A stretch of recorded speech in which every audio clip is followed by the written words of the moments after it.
Hello students, welcome back to my YouTube channel books and talks. तो मैं आप सबका अपने यूट्यूब चैनल पे स्वागत करती हूँ एंड आई रियली होप कि आप लोगों को ये वीडियो पसंद है।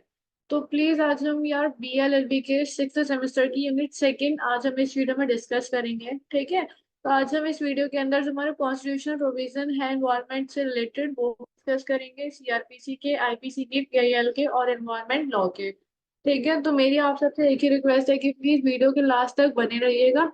अगर किसी को कोई भी डाउट हो तो please drop your doubts on the comment box, ठीक है।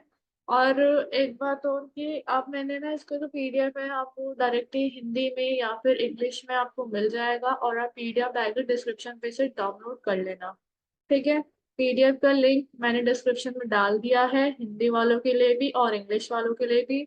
सो वहां से आप लोग डाउनलोड कर लेना, ठीक है। अभी मैं इसकी सेकेंड यूनिट डाल रही हूँ, कल मैं इसकी थर्ड यूनिट डाल दूंगी और कोशिश करूंगी कि कल सुबह थर्ड और शाम को फोर्थ यूनिट आपको इसकी मिल जाए, ठीक है। तो मेरी यही एक रिक्वेस्ट है कि प्लीज वीडियो के लास्ट तक बने रहिएगा और हम इसके अंदर जो है ये सारे जो प्रोविजन है केस लॉस की मदद से और प्लस जो प्रीवियस ईयर के क्वेश्चंस हैं वो भी हम वीडियो के लास्ट में डिस्कस करेंगे, ठीक है। और प्लीज चलो हम स्टार्ट करते हैं और प्लीज कोई भी किसको भी PDF डाउनलोड करना हो तो वो डाउनलोड कर लेना। तो अब बात करते हैं constitutional provision relating to protection and improvement of environment. ये वाला क्वेश्चन ज्यादातर आता है कॉन्स्टिट्यूशनल प्रोविजंस को लेकर, ठीक है। तो ये वाला क्वेश्चन 20 नंबर में आता है, इसको आप लोग प्लीज ध्यान से देख लेना। तो इसके अंदर हम बात करते हैं अमेंडमेंट की, हम इसके अंदर जो कॉन्स्टिट्यूशन का 42nd अमेंडमेंट हुआ था उसकी बात करते हैं कॉन्स्टिट्यूशनल प्रोविजन में, ठीक है। कॉन्स्टिट्यूशनल प्रोविजन में हम बात करते हैं फंडामेंटल राइट्स की। इसके साथ साथ हम बात करते हैं DPSP की, प्लस फंडामेंटल ड्यूटीज की, प्लस हमारा फेडरल सिस्टम गवर्नमेंट है इसकी हम बात करते हैं हमारे कॉन्स्टिट्यूशनल प्रोविजंस को लेके। अगर कहीं बात हो रही है कि हमारे कॉन्स्टिट्यूशन के अंदर कौन से प्रोविजंस दिए हुए हैं एनवायरमेंट प्रोटेक्शन के लिए, तो वो प्रोविजंस हमारे ये हैं। एक तो कॉन्स्टिट्यूशन का 42nd amendment plus fundamental rights के अंदर भी दिया हुआ है, DPSP के अंदर भी दिया हुआ है, ड्यूटीज के अंदर भी दिया हुआ है, ठीक है ना। तो इन सब के अंदर कुछ प्रोविजंस हमें दे रखे हैं किसके रिगार्डिंग, एनवायरमेंट प्रोटेक्शन के रिगार्डिंग, ठीक है। तो अब हम बात करते हैं कि हमारा 42nd अमेंडमेंट है क्या। 42nd अमेंडमेंट 1976 में आया था, ठीक है। ये हमारी श्री इंदिरा गांधी की प्रेसिडेंटशिप के अंदर आया था, जब वो लीडरशिप में थी तब ये आया था, ठीक है। ये प्रोविजन पास हुआ था किसी एनवायरमेंट प्रोटेक्शन के लिए, एनवायरमेंट को प्रोटेक्ट करने के लिए फर्स्ट टाइम एक जो प्रोविजन था वो इनकॉर्पोरेट करा गया था प्रोविजन आर्टिकल 48 के अंदर, ठीक है। और आर्टिकल 48 हमारा बात किसी करता है, आर्टिकल 48 बात करता है हमारा DPSP का। अगर आप लोगों ने कॉन्स्टिट्यूशन पढ़ा होगा तो आर्टिकल 48 के अंदर में DPSP दिया हुआ है। तो 1976 में जो 42nd अमेंडमेंट आया था, इस अमेंडमेंट से हमारा आर्टिकल 48 जो है ऐड करा गया था, ठीक है। और हमारा जो आर्टिकल 48A है वो यही बात करता है कि जो स्टेट है उसको एंडेवोर करना होगा एनवायरमेंट को प्रोटेक्ट करने के लिए और इम्प्रूव करने के लिए, ठीक है। एंड उसको सेफ गार्ड करना होगा फॉरेस्ट को एंड वाइल्ड लाइफ को कंट्री के अंदर, ठीक है। तो ये है हमारा आर्टिकल 48A। आर्टिकल 48A हमारा DPSP के अंदर आता है, DPSP के अंदर आता है तो इसका मतलब क्या है कि एक स्टेट की ड्यूटी है कि वो क्या करे, वो एनवायरनमेंट को प्रोटेक्ट करे, एनवायरनमेंट को इम्प्रूव करे, उसके साथ साथ जो हमारे जो फॉरेस्ट और वाइल्ड लाइफ है उसको एक सेफ गार्ड प्रोवाइड करे, ठीक है। उसके बाद इसी के साथ साथ एक न्यू प्रोविजन ऐड करा गया जो हमारा आर्टिकल 51A के अंदर आता है in form of fundamental duties. आप लोग को पता होगा 51A जो है हमारा वो फंडामेंटल ड्यूटीज है हमारी, ठीक है। तो 51A के अंदर एक क्लॉज G जोड़ा गया, ठीक है। 51A के अंदर एक G क्लॉज को ऐड करा गया जिसके अंदर बात करी गई कि ये एक ड्यूटी होगी हर सिटीजन की, ठीक है। इंडिया के हर नागरिक की ये एक ड्यूटी होगी कि वो प्रोटेक्ट करे और इम्प्रूव करे हमारे नेचुरल इन्वायरमेंट को, ठीक है। चाहे वो हमारे फॉरेस्ट हो, लेक हो, रिवर हो, वाइल्ड लाइफ हो या फिर जो हमारे जो लिविंग क्रिएचर्स हो उनके लिए कंपैशन रखे, ठीक है। तो ये हमारा आर्टिकल 51A का क्लॉज जी बोलता है। और ये दोनों चीजें जो ऐड करी गई हैं आर्टिकल 48A और आर्टिकल 51A सब क्लॉज जी, ये हमारा 42 अमेंडमेंट के बाद इंक्लूड करी गई है हमारे प्रोविजंस के अंदर, ठीक है। सो ये जो हमारे टू प्रोविजन है इन्होंने रिस्पॉन्सिबिलिटी रखी है, एक हैंड पे इन्होंने रिस्पॉन्सिबिलिटी रखी है स्टेट पर, ठीक है, और एक हैंड पे इन्होंने रिस्पॉन्सिबिलिटी रखी है सिटीजन्स पर कि डीपीएसपी आ गया हमारे स्टेट्स के लिए और फंडामेंटल ड्यूटीज आ गया हमारे सिटीजन्स के लिए। तो 42 अमेंडमेंट ने टू फोल्ड रिस्पॉन्सिबिलिटीज दी है स्टेट को भी और सिटीजन्स को भी, किसके लिए, इन्वायरमेंट प्रोटेक्शन के लिए। ठीक है, अब बात करते हैं हमारा फेडरल सिस्टम ऑफ गवर्नमेंट है। अभी हमने पीछे देखा कि हमारा जो है फेडरल सिस्टम ऑफ गवर्नमेंट है एनवायरमेंट प्रोटेक्शन को लेके। तो फेडरल और सिस्टम ऑफ गवर्नमेंट किस तरीके से है, फेडरल सिस्टम ऑफ गवर्नमेंट इस तरीके से है कि हमारे यहाँ जो पावर्स हैं वो शेयर है किसके, यूनियन एंड स्टेट गवर्नमेंट के बीच में। ठीक है, आर्टिकल 246 के तहत हमारे पास जो पावर्स है वो क्या है, शेयर है, यूनियन की पावर अलग है, स्टेट की पावर अलग है। ठीक है, तो हमारा जो कॉन्स्टिट्यूशन है इंडिया का उसने सब्जेक्ट मैटर बनाए हुए हैं, ठीक है ना, कि कौन से सब्जेक्ट मैटर पे पार्लियामेंट लॉज बना सकता है, कौन से पे स्टेट लेजिस्लेचर बना सकता है। तो हमारे पास 3 लिस्ट है। ठीक है, तो इन 3 लिस्ट में से यूनियन लिस्ट जो है हमारी, जो हमारी यूनियन लिस्ट है, जो हमारी यूनियन की लिस्ट है, ठीक है, जिसपे जो हमारा पार्लियामेंट सेंट्रल जो लॉज बनाता है उसके अंदर एंट्री 52, 53, 54, 55 और 57, ये जो एंट्रीज हैं ये बात करती हैं इन्वायरमेंट प्रोटेक्शन को लेके। इन एंट्री के बारे में मैंने आगे बताया हुआ है। ठीक है, तो ये एंट्रीज बात करती है इन्वायरमेंट प्रोटेक्शन को लेके। स्टेट के अंदर ये जो एंट्रीज हमने यहाँ मेंशन करी हैं ये सारी एंट्रीज बात करती हैं स्टेट लेवल पे इन्वायरमेंट प्रोटेक्ट करने के लिए। और कॉन्करेंट लिस्ट जहाँ पर दोनों लॉज बना सकते हैं, स्टेट भी बना सकता है और सेंटर भी बना सकता है, उसके अंदर ये कुछ एंट्रीज हैं जो हमारी बात करती है इन्वायरमेंट प्रोटेक्शन को लेकर। ठीक है, लेकिन कहीं भी अगर स्टेट में और सेंट्रल में कहीं भी कोई कॉन्फ्लिक्ट अराइज होगा तो हमेशा ही उसको कौन प्रिवेल करेगा, उसका हमेशा सेंटर प्रिवेल करेगा। ठीक है ना, ये चीज आपने पढ़ी होगी, ये मैं कहाँ दी हुई है, आर्टिकल 254 में यही बात बोली गई है। ठीक है, अगर डिस्प्यूट अराइज होता है स्टेट और सेंटर के बीच में तो सेंटर हमेशा ही प्रिवेल करेगा स्टेट को। ठीक है, और हमारा जो आर्टिकल 249 है वो बात करता है कि पार्लियामेंट के पास एक रेसिडुअल पावर है लेजिस्लेट करने की उन सब्जेक्ट पर जो इन 3 में लिस्ट में सब्जेक्ट्स नहीं है। मतलब कि पार्लियामेंट के पास पावर है वो उन सब्जेक्ट पर भी लॉज बना सकती है जो इन 3 लिस्ट के अंदर सब्जेक्ट्स नहीं है। ठीक है, तो ये हमारा थोड़ा सा फेडरल सिस्टम ऑफ गवर्नमेंट था। ठीक है, आई होप आप लोगों को समझ आया हो, अगर नहीं भी समझ आया हो, किसी को कोई भी डाउट हो, please drop your doubt on the comment box. और एक बात और, अगर कहीं पर भी कोई भी स्पेलिंग एरर हो जाती है इसका मतलब ये नहीं कि वो बहुत बड़ी बात हो गई यार, स्पेलिंग आप लोग को भी आते हैं उसे ठीक कर लो। ये जब हम टाइप करते हैं तो हो जाती है स्पेलिंग ऊपर नीचे। तो इस चीज को बहुत ज्यादा माइंड मत करा करिए, ऐसा मैं कहना चाहूंगी आप लोगों से, क्योंकि इंटेंशनली तो हम भी स्पेलिंग गलत नहीं करते, बस वो हो जाती है। तो अब बात करते हैं आर्टिकल 53 की। तो जो हमारा आर्टिकल 53 है वो एम्पावर करता है पार्लियामेंट को to make laws implementing India's international obligations. और ये हमारा आर्टिकल 53 नहीं है, हमारा आर्टिकल 253 है, ये टू गायब हो गया इसमें से। ठीक है, हमारा आर्टिकल 253 है जो पार्लियामेंट को एम्पावर करता है क्या करने के लिए, जो इंटरनेशनल ऑब्लिगेशंस के जो लॉज हैं उसको इम्प्लीमेंट करने के लिए। ठीक है, as well as any decision made at an international conference association or any other body। और उसके साथ साथ अगर कोई भी इंटरनेशनल कॉन्फ्रेंस में या कोई इंटरनेशनल एसोसिएशन में या कोई भी इंटरनेशनल बॉडी हो, अगर उसके अंदर कोई डिसीजन हुआ है इंटरनेशनल ऑब्लिगेशन को लेकर तो उसको इम्प्लीमेंट करने की पावर जो है पार्लियामेंट के पास ही है under article 253 of the constitution. ठीक है, इससे कुछ इंपॉर्टेंट लेगिस्लेशन पास करे गए हैं अंदर आर्टिकल 249। 253 के अंदर पार्लियामेंट को एम्पावर करा गया है, बट 249 की हम बात इसलिए कर रहे हैं क्योंकि ये जो हमारे सब्जेक्ट्स हैं ये हमारी लिस्ट में नहीं थे। ठीक है, जैसे कि the water prevention and control of pollution act 1974, the air prevention and control of pollution act plus environment protection act 1996। ये सारे एक्ट किसने पास करे हैं, ये सारे एक्ट जो है हमारे पार्लियामेंट ने बनाए हैं अपनी अथॉरिटी के अंदर। ठीक है, तो ये हो गया हमारा फेडरल सिस्टम ऑफ गवर्नमेंट, बस इसमें इतनी सी बात थी। उसके साथ साथ ये केस हमारा एक MC Mehta versus union of India, AIR 1983 SC 471। तो इसके अंदर क्या हुआ था, इसके अंदर ये बात की गई थी, तो अपेक्स कोर्ट है उसने ये हेल्ड करा कि हमारा जो आर्टिकल 51A सब क्लॉज दी है वो ड्यूटी है सेंट्रल गवर्नमेंट की कि वो कंपलसरी टीचिंग जो है, जो कंपलसरी टीचिंग है वो स्टार्ट करे। ठीक है, compulsory teaching of lesson at least 1 hour a week on protection and improvement of natural environment.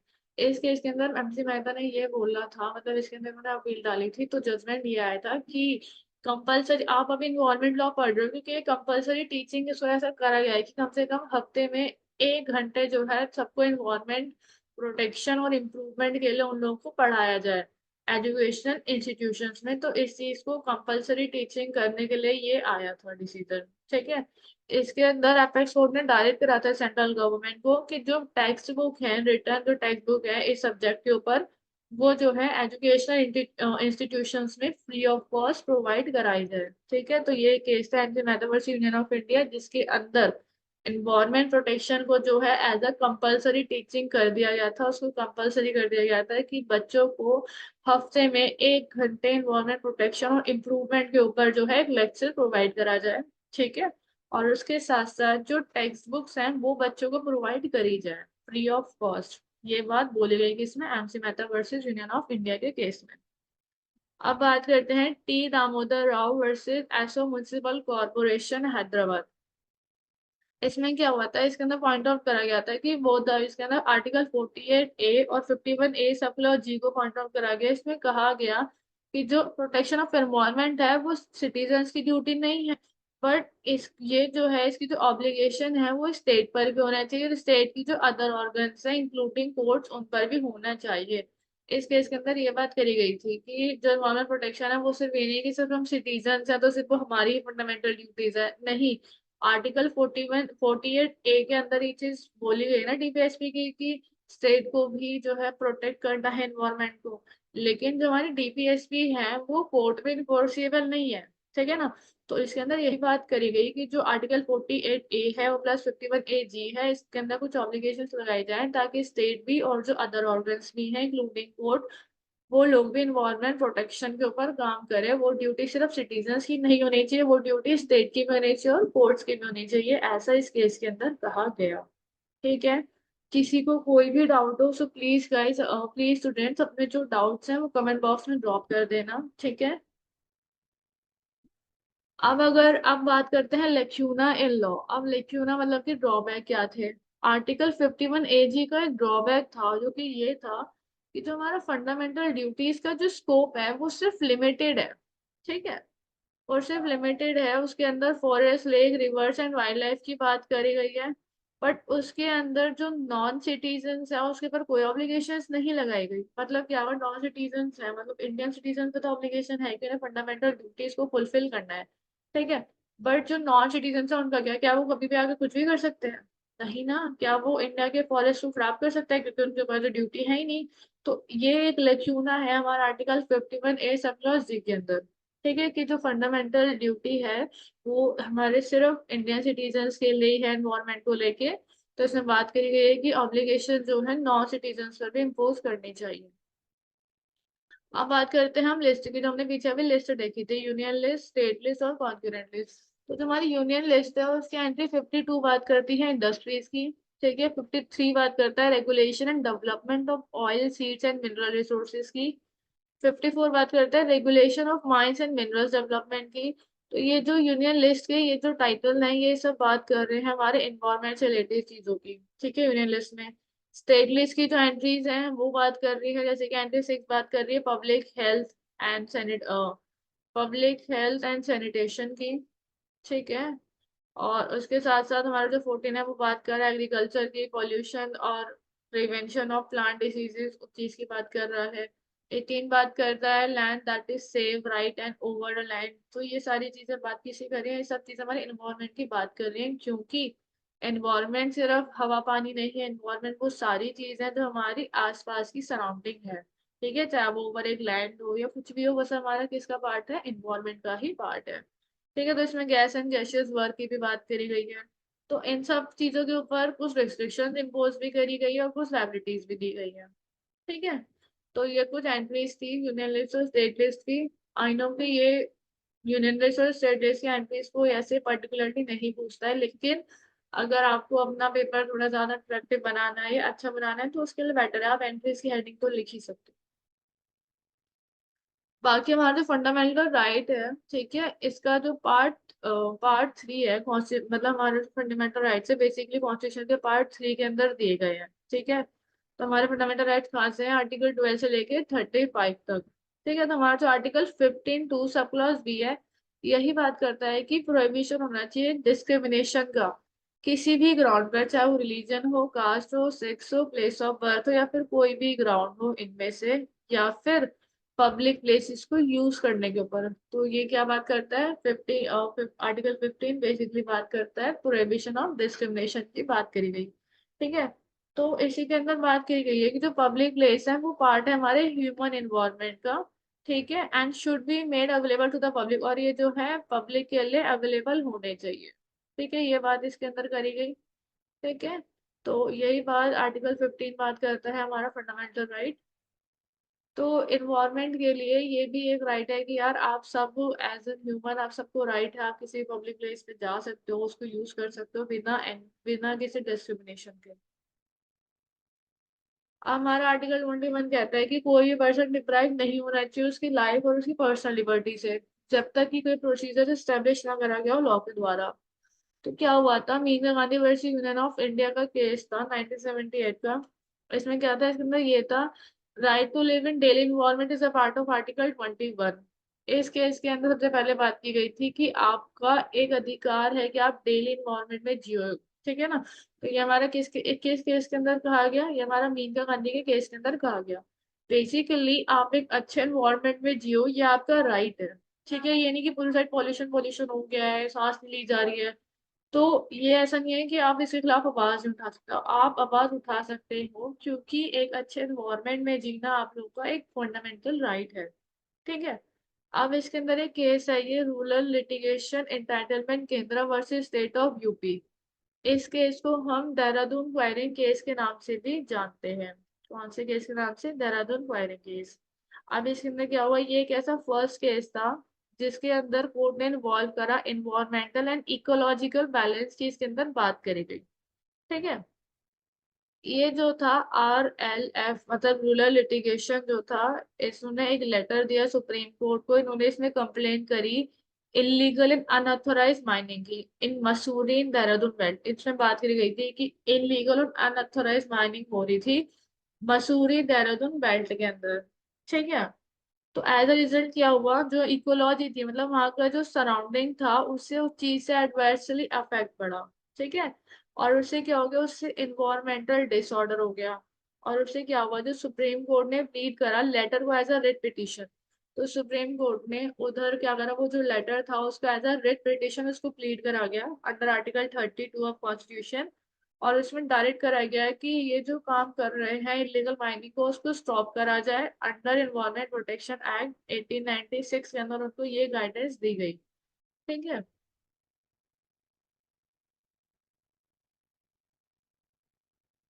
और उसके बाद ये था, जो रिस्पोंडेंट्स थे are in view that writ petition was, और रिस्पोंडेंट कहते कि रिट पिटीशन जो है वो 1983 रजिस्टर्ड हुई थी, ठीक है। और इन्वायरमेंट प्रोटेक्शन एक्ट आया था 1986 में, ठीक है। तो उनका कहना था कि क्रिमिनल प्रोसीडिंग नहीं इनिशिएट हो सकती विद रेट्रोस्पेक्टिव इफेक्ट। उन्होंने ऐसा कहा क्योंकि 1983 में हमने ये काम करा और 1986 में ये हमारा जो है एनवायरमेंट प्रोटेक्शन एक्ट आया है।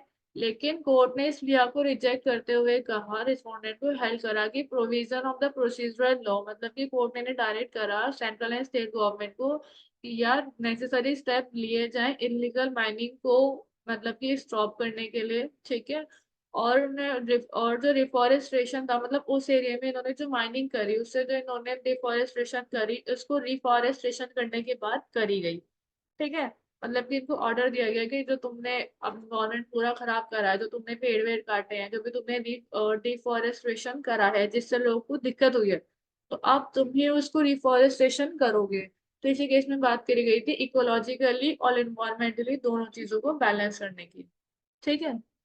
अब जैसे आप लोगों ने सुना होगा MC Mehta versus union of India 1987 का एक केस था, ऑयलियम गैस लीक केस, ठीक है। इसके अंदर सुप्रीम कोर्ट ने right to live in pollution free environment को एज अ फंडामेंटल राइट का पार्ट माना जो हमारा आर्टिकल 21 में आता है, ठीक है। कौन से केस में? MC Mehta versus union of India AIA 1987। और ये जो ऐसे केसेस होते हैं ना, जो लैंडमार्क केसेस होते हैं, इनको आप हमेशा ना कि किसी पर्टिकुलर अलग रजिस्टर में नोट करके रखो, क्योंकि अगर आप कभी भी किसी भी एग्जाम्स में अपियर होते हो जुडिशियल सर्विसेज के, तो उसके अंदर केस लॉज ही आते हैं ना रेफरेंस के साथ, तो आपको पता होना चाहिए कि ये बात इस केस लॉ के अंदर कही गई थी। अब अगर हम बात करें तो ये तो कुछ केस लॉ। अब बात करते हैं आर्टिकल 24 की। आर्टिकल 24, ठीक है, तो इसके अंदर बात करता है एक्सप्लॉयटेशन ऑफ चाइल्ड लेबर। इसमें हमारी बात करी है चाइल्ड लेबर के एक्सप्लॉयटेशन को लेके। इसमें बात करी गई कि कोई भी चाइल्ड जो 14 साल से छोटा है वो एम्प्लॉयड नहीं हो सकता वर्क में, किसी भी फैक्ट्री में या फिर किसी भी माइन में या फिर किसी भी हजार्डियस एम्प्लॉयमेंट में, ठीक है। पर in this provision certainly the interest of public health and part of environment. इसके अंदर बात करी गई पब्लिक हेल्थ को लेके as a part of environment. Article 24 आप लोगों ने पढ़ा होगा। इसमें वही बात है कि चाइल्ड लेबर नहीं करने, मतलब कोई भी बच्चा जो 14 साल से नीचे है वो किसी भी फैक्ट्री में या कहीं पर भी काम नहीं होना चाहिए, मतलब वो कहीं भी काम ना करे। और बाकी इसके अंदर तो सिर्फ इतना ही था। अगर फंडामेंटल राइट्स की बात आती है तो हमारे पास फंडामेंटल राइट्स में 1235 दिए हैं, लेकिन आर्टिकल 15, आर्टिकल 21 और आर्टिकल 24 अपना बात करता है एनवायरमेंट को लेकर। तो ये तीनों चीजें आप डाल सकते हैं। अब अगर बात करें डीपीएसपी की, तो डीपीएसपी हमारा आर्टिकल 36 से 51 तक दिया गया है, जिसमें 39 ए क्या कहता है? 39 है, ये कहता है कि हर सिटीजन के पास इक्वल राइट है उसको एडिक्वेट मीन्स ऑफ लिवलीहुड के लिए, मतलब कि हर एक सिटीजन के पास इक्वल राइट है कि वो अपना जो लिवलीहुड है उसका एडिक्वेट लिवलीहुड होना चाहिए, उसको वो अर्न कर सके, ठीक है। अब 39 बी क्या कह रहा है? 39 बी ये कह रहा है that the ownership and control of the material resources of the community are so distributed that best to subserve the common good. तो इसके अंदर यही बात करी गई कि जो हमारे मटेरियल रिसोर्सेज हैं एक कम्युनिटी में इस तरह से डिस्ट्रीब्यूट होने चाहिए ताकि एज अ कॉमन गुड वो सब कुछ सर्व हो सके, ठीक है। आर्टिकल 39 बी बात करता है। और डीपीएस की बात कर रहे हैं तो ऑब्वियसली बात है कि ये स्टेट के लिए बात कर रहा है, ठीक है, इंडिविजुअल के लिए बात नहीं कर रहा है। अब आता है आर्टिकल 47। तो आर्टिकल 47 प्रोवाइड करता है कि जो स्टेट है उसको रेज करना चाहिए लेवल ऑफ न्यूट्रिशन का और एक स्टैंडर्ड ऑफ लिविंग। उसके लोगों के लिए उसको न्यूट्रिशन प्रोवाइड करना चाहिए, एक लिविंग स्टैंडर्ड को मेंटेन करना चाहिए, उसके साथ साथ जो हमारी पीपल्स की हेल्थ है उसको इम्प्रूव करना चाहिए, ठीक है। ये बात हमारी आर्टिकल 46 कह रहा है कि इस पे काम करना किसकी ड्यूटी है? ये हमारी ड्यूटी है स्टेट की। The improvement of public health also include protection and improvement of environment without which health cannot be assured। और आर्टिकल 47 जो है हमारा डीपीएसपी का वो यही बोलता है कि जब तक हमारा अच्छा एनवायरनमेंट नहीं होगा तब तक एक अच्छी हेल्थ एश्योर हम नहीं कर सकते हैं, ठीक है। तो ये क्या है? ये वन फोल्ड ड्यूटीज किस पर है? ये है हमारी स्टेट के ऊपर है। अब बात करें पब्लिक इंटरेस्ट लिटिगेशन, तो पीआईएल किस तरीके से काम करती है? तो यार देखो, पीआईएल तो काम करती ही है, क्योंकि पीआईएल क्या होती है, बहुत सारे लोगों के, जब बहुत सारे लोग किसी से परेशान होते हैं तो वो एक साथ ही पीआईएल कोर्ट में डाल देते हैं, ठीक है।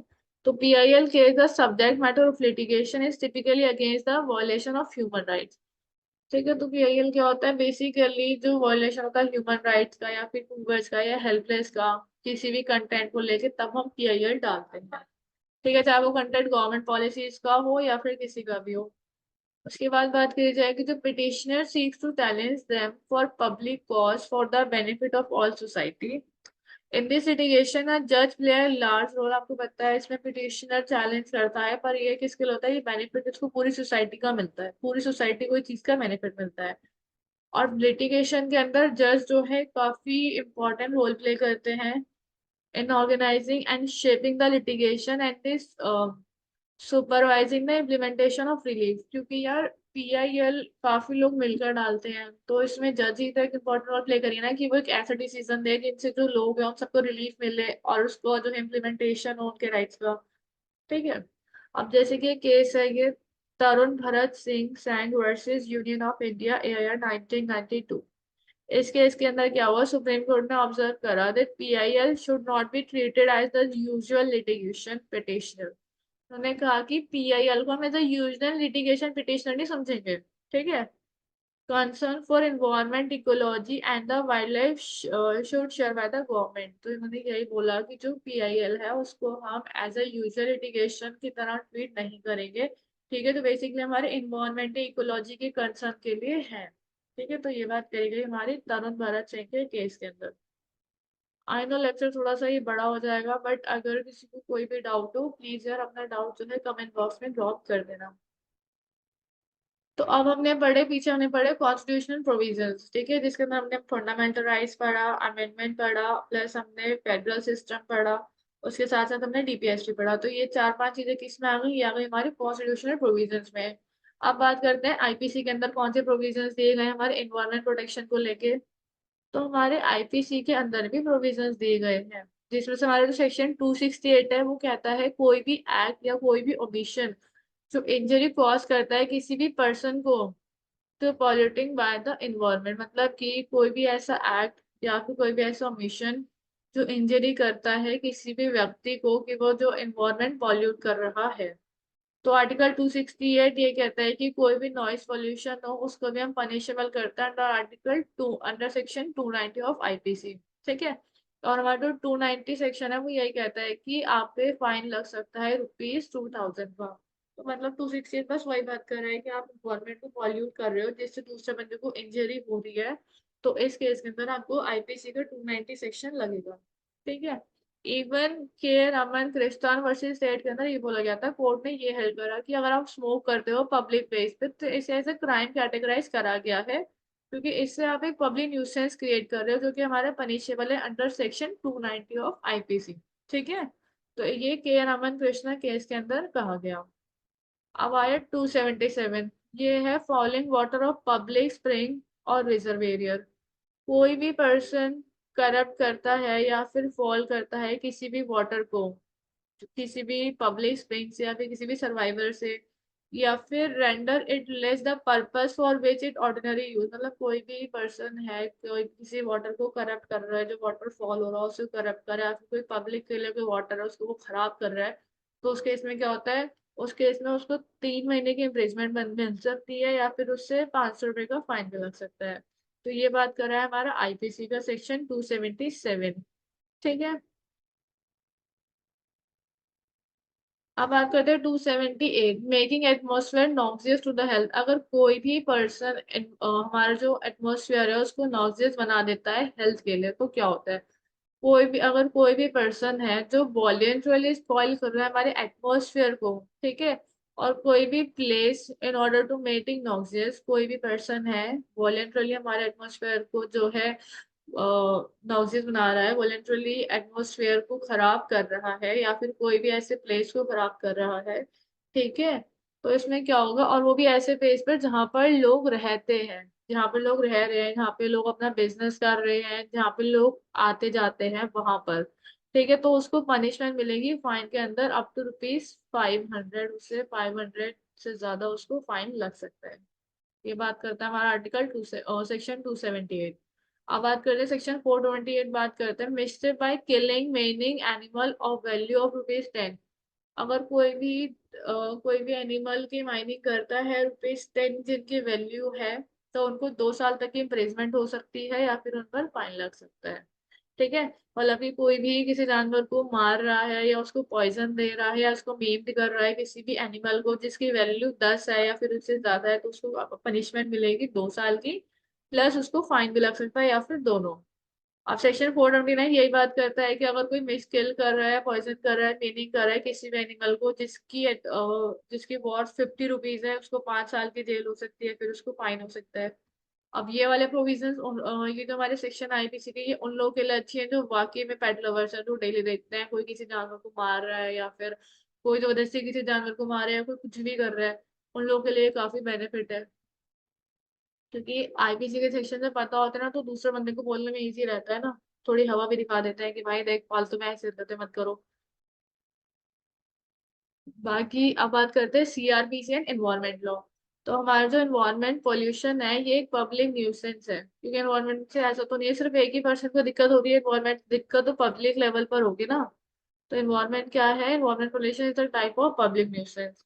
तो जो हमारा कोर्ट है द सीआरपीसी 1973 के अंदर क्या करा गया, और the CRPC is the law that deals with the procedure of administration of substance criminal law in India। तो देखो ये CRPC क्या है, CRPC प्रोसीजरल लॉ है। CRPC आपको बताता है कि आपको ये कैसे कैसे करना है।